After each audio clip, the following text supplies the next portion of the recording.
A lot of us have been watching Foodie for a very long time, and there's one thing that always blows my mind. People are still giving her money. This goes beyond viewing and engaging in her content in a typical viewer content creator kind of relationship.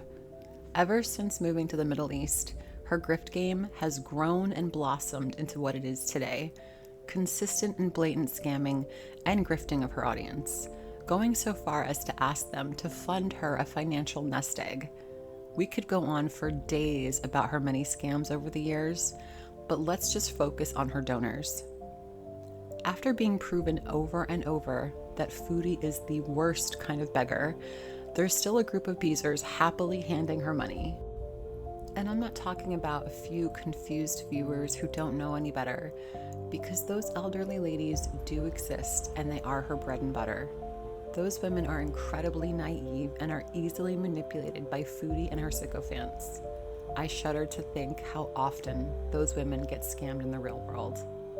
Rather, I'm talking about the people who have seen this same cycle play out over the years, who know exactly what she's like, but who keep showing up with their wallets open, ready and willing to be suckered.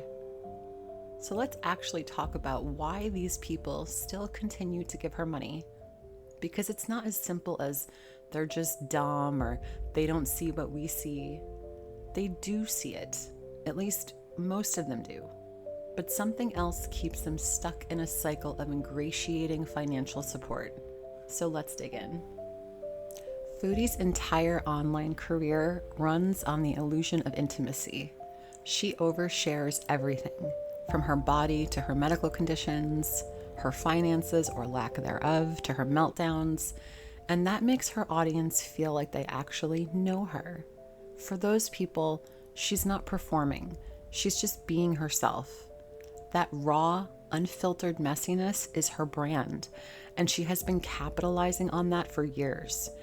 It can become addictive to her audience in the same way watching reaction channels build their own audiences. We tune in to see what happens next, but for very different reasons. When she sits there on camera, ranting about her husband or the dishwasher, or sobbing about how she's scared for her life and her in-laws are coming to get her, it feels personal. It feels like private, intimate moments, even though it's broadcast to thousands of people. Viewers start to feel protective of her. They start to see her as a victim, a poor woman who's being bullied, as she is so fond of saying. They take on her views of any criticism coming her way, often going to bat for her against any detractors who find themselves in her chats, while she just sits there and feigns innocence. These are her loyal white knights, and they fight tooth and nail for their hive queen. These people feel like they're part of her life, part of her story, not that they're just watching it. They start to see themselves as her friends, which they very much are not. That's how she hooks these people in. Once that emotional bond forms, it's hard to break that. They start excusing things they'd never tolerate from another influencer. They say, oh, she's just going through something, or she doesn't really mean it. They rewrite her bad behavior in their heads because admitting she's manipulative would mean admitting they've been manipulated. So they cling on to the idea that she's only reactionary and that she's not the actual problem itself. Now here comes the twisted part. We all know she thrives on control. We see it in every single aspect of her existence. She doesn't just want a supportive community. She wants an audience that fears falling out of her good graces. And she will occasionally trot out a fallen beezer just to make an example out of them. Her audience then takes turns bashing that beezer until Chantal is satisfied, and then they are blocked forever. When someone questions her, she lashes out. She blocks them, she mocks them, she tells everyone that person is just a hater. And the other beezers watch it happen and they think, I'd better stay on her good side. So instead of creating a connection, she creates a hierarchy of sorts. She becomes the queen and they become her loyal subjects, even as she abuses that loyalty every single day. It's the same power dynamic you see in cults and abusive relationships. Public punishment keeps everyone else in line. And if you think that's too strong a comparison, look at how her chats operate. People walk on eggshells around her. They phrase their messages very carefully. Sometimes they even apologize just for existing. That's not normal fan behavior. That's actually fear disguised as devotion. A big part of why people stay is because they want to believe she'll change. They've seen her at her lowest, and she's promised so many fresh starts, so many glow-ups, that it becomes a storyline in and of itself. Another arc, if you will. Those Beezers don't want to miss the redemption arc. They want to be there when she finally proves everyone wrong. Sidebar, we've been waiting over 8 years for her to prove everyone wrong. We're still waiting. But sadly for Chantal and her buddies, that moment never comes because the failure is the content. The chaos is the product. And she knows that. Every time she burns a bridge, every time she says something vile and then cries about people reacting negatively, that's all engagement and attention. And the Beezers convince themselves they're part of some grand narrative when really they're just extras in her endless rerun. Her Beezers are useful to her until they aren't. There's also this notion that donating to her buys a special kind of access or a place in her life. When she started members-only streams, that was the final hook. Suddenly, people weren't paying for entertainment, they were paying for proximity to the clown show, a seat at the table, so to speak. And when she turns on them, it doesn't register as abuse. It registers as scarcity. Like, she's overwhelmed, I'll try again next time. That's another big part of her manipulation. She withholds just enough attention to keep people chasing it. You'll notice that when she goes through phases of pretending to be grateful or affectionate towards her members, the donations start to spike. It's a cycle of manipulation and abuse. Her audience feels she truly appreciates them in those moments, when all she's doing is chasing after their money. Sometimes, a Beezer will have an epiphany. Someone finally wakes up and says, you know what? This isn't right. I want my money back. And what does Chantal do? She treats them like garbage. She mocks them and says it's their fault. She claims they should have known what they were paying for. She weaponizes embarrassment because most people don't want to admit publicly that they just got scammed. They'd rather stay silent than be humiliated. I have seen this myself with fallen Beezers coming to me confidentially because they fear the repercussions from the community if they were found out to have donated to her.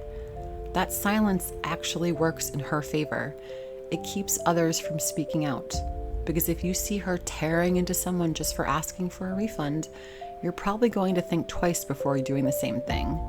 That's that control aspect, and it works because it's simple. We all know Chantal is not a very complex organism. At the end of the day, Beezers aren't paying for content. They're paying for a feeling of belonging, that ever-elusive illusion of connection.